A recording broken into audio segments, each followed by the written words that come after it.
In this chapter, we'll address the numbers surrounding a potential acquisition.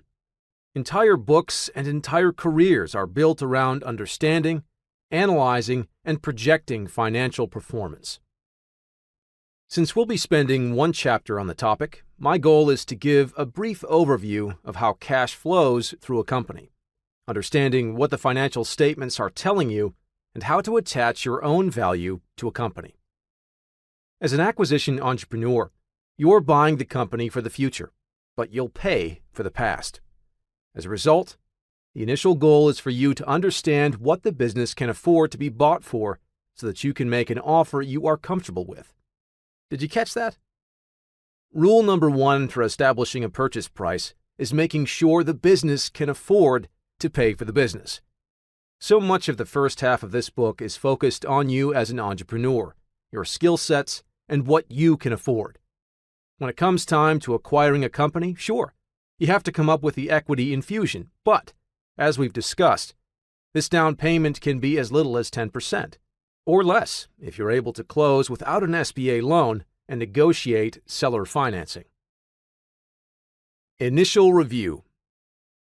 When you first request more information about a company and sign a confidentiality agreement, you'll be given an offering memorandum, OM, which will typically include 2 parts.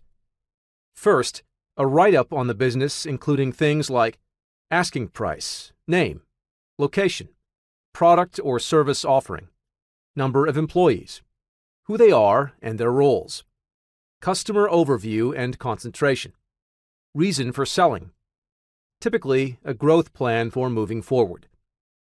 Second, a report on financial performance, typically given in the form of recast income statements for the past 2 to 5 years, and a current balance sheet. The purpose of the OM is not to run complete due diligence on. Rather, it's to give enough information about the company for the buyer to evaluate the opportunity and determine whether it's of real interest. If, after reviewing an OM, you do have interest in moving forward, the first step is going to be for you to have a call with the intermediary who listed the property and sell them on why you're a good buyer. What? I hear you say.